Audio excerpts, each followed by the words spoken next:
नमस्कार साथियों। कुंभ राशि में आपका स्वामी शनि भाग्य के भाव में जाके उच्च का होता है। शुक्र की राशि तुला में उच्च का होता है और वो आपसे क्या कहता है? तुला मतलब बैलेंस, शनि मतलब कर्म, और वो भी किसका? आपका, क्योंकि आपकी राशि का स्वामी है कि बैलेंस में कर्म करना है, सोच समझ के कर्म करना है, दोनों पक्षों को देख के कर्म करना है। कभी भी जल्दबाजी में कुंभ वाले अगर कर्म करते हैं तो अक्सर उसका रिजल्ट बहुत बढ़िया नहीं आता है। साथ में ही तुला मतलब अदर पीपुल, दूसरे लोग। हमेशा दूसरों के लिए कर्म करें, अपने लिए नहीं। अपने ऊपर कर्म करें, अपने आप को सुधारें, सर्वश्रेष्ठ बात है। और जो कर्म करें वो दूसरों के लिए करें, परिवार के लिए, समाज के लिए, दुनिया के लिए। और फिर आप देखेंगे कि कुंभ वालों को कोई पकड़ नहीं सकता और सबसे ऊपर जा सकते हैं, क्योंकि राशि ही ऐसी है। खैर, आपके लिए मैं हाजिर हूँ बहुत ही अच्छा वीडियो लेकर, बहुत ही महत्वपूर्ण वीडियो लेकर। 12 साल बाद देव गुरु बृहस्पति आपके मन की शांति के, घर गाड़ी भूमि वाहन बंगला आदि के घर में आकर दसम भाव को देख रहे हैं। आज से 12 साल पहले ऐसा हुआ था, 2012 में मई के आसपास। और आपने नोट किया होगा कि 2012-13 में आपके जीवन में कुछ ना कुछ बड़ा घटित अवश्य हुआ होगा और कुछ ना कुछ ऐसी ही बढ़िया अच्छी घटना आपके जीवन में हो सकती है। इसके साथ साथ एक खास बात और है कि चौथे भाव में, वृषभ राशि में, स्थिर राशि में, स्त्री राशि में गुरु आ रहे हैं और इनकी जो दृष्टियां हैं वो वरदान होती हैं। गुरु की एक खास बात है कि उसकी जो दृष्टि है ना, उनमें अमृत होता है। और गुरु कुंडली में हमारे भाग्य को देख के चलते हैं। जैसे शनि का गोचर है वो हमारे कहीं ना कहीं दुखों को लेके आता है, इसीलिए आप शनि के गोचर को सुनते होंगे, भैया ढैया चल रही है, पनौती चल रही है, साढ़े साती है। और शास्त्रों में भी मिलता है कि भाई हरिश्चंद्र जी की आपका जब साढ़े साती चल रही थी तो उनकी परीक्षा ली गई। कौरवों की जब साढ़े साती वगैरह चला तो उनको वनवास चले गए। ये सब होता है क्योंकि परीक्षा, टफ समय, हमारा रिजल्ट, टफ कर्म जो होता है उसका रिजल्ट आता है।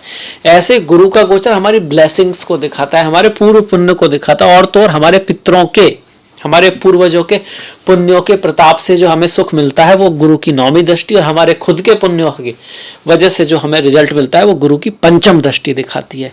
अपनी स्थिति में गुरु को कहीं कहीं थोड़ा सा नुकसान भी करता है। कहते हैं ना, स्थान हानि करो जीवा। जहां पर गुरु बैठते हैं वहां थोड़ा सा संभल के रहना पड़ता है, जैसे दीपक के तले अंधेरा रहता है। पर गुरु की जो दृष्टियां होती हैं वो आशीर्वाद ली होती हैं, खास करके 5वीं और 9वीं। 7वीं दृष्टि भी उनकी शुभ ही होती है। खैर, आपके लिए गुरु चौथे भाव में आकर यहां से पंचम अर्थात ये वाला भाव 1, 2, 3, 4, 5 अष्टम भाव पर उनकी दृष्टि पड़ेगी गुरु की। और ये स्पेशल दृष्टि है, पंचम दृष्टि है, वृद्धि करने वाली दृष्टि है।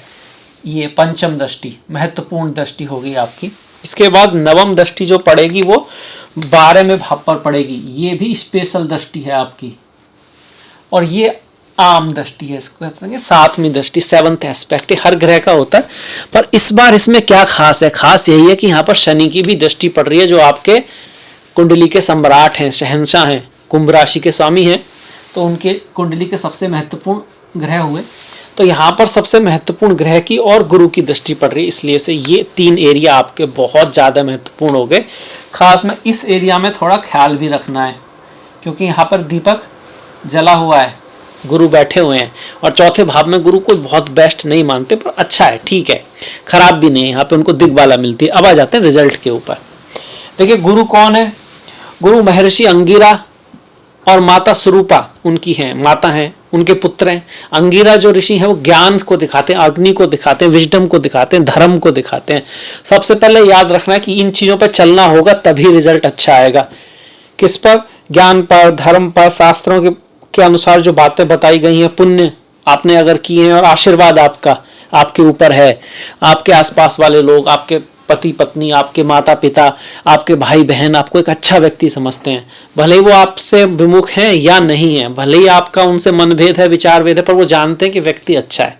आशीर्वाद उनका आपके ऊपर है कहीं ना कहीं, तो ये आपको बहुत अच्छा रिजल्ट दे सकता है। चौथा भाव मतलब परिवार के भाव में गुरु हैं, तो परिवार का आशीर्वाद जिसके ऊपर है उनको बड़ा अच्छा रिजल्ट आएगा।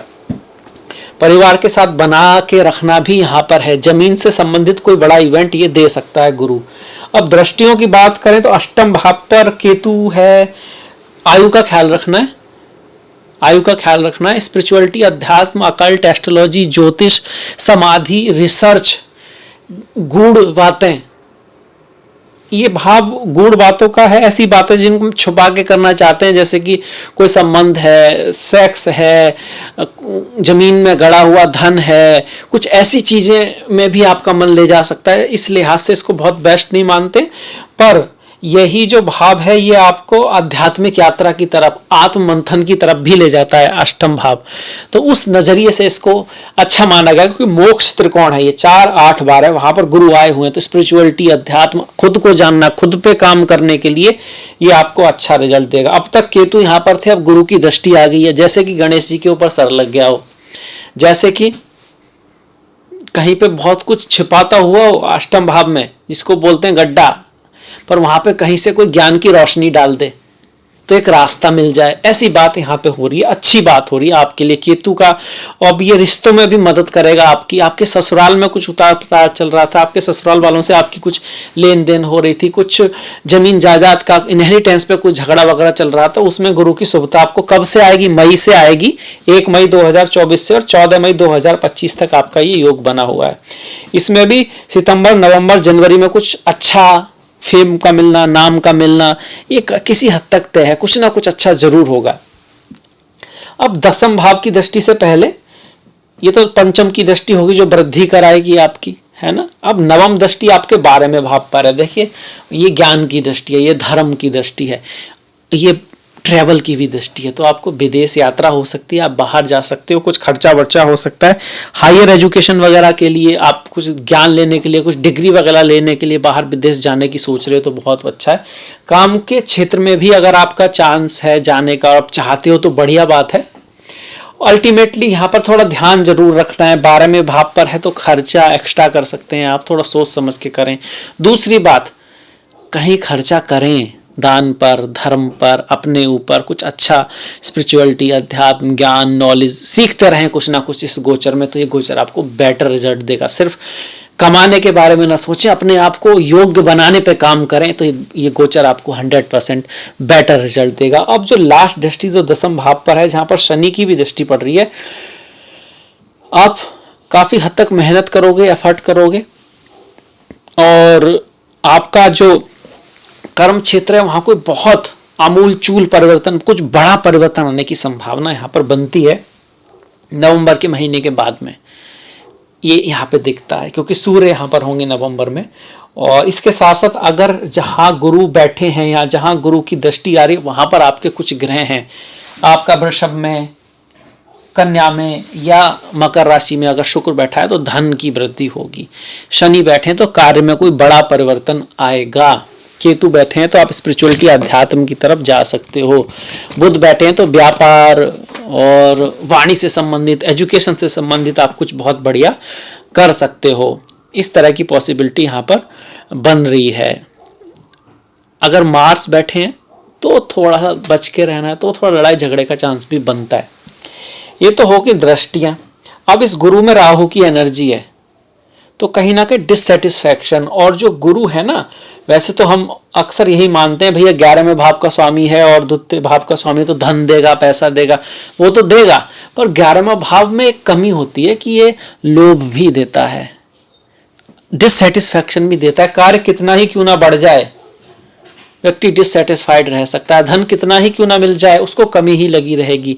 और एक यूनिवर्स का एक नियम है कि जो मन से सुखी है वही सुखी है, जो ग्रेटिट्यूड में है उसी को ज्यादा मिलता है, जो शिकायतें करता रहता है उसकी शिकायतें बढ़ती रहती हैं, और जो दुआ करता रहता है, थैंकफुल रहता है ऊपर वाले की तरफ, उसको ईश्वर और देता है। तो इस बात का जरूर ध्यान रखें। इसी के साथ में वीडियो समाप्त करता हूं। आपसे मुलाकात होगी नेक्स्ट वीडियो में। लाइक कर सकते हैं अगर आपको अच्छा लगा होगा, शेयर जरूर करें, कमेंट भी अवश्य करें, और नेक्स्ट मुलाकात तक अपना ध्यान रखें। नमस्कार, धन्यवाद।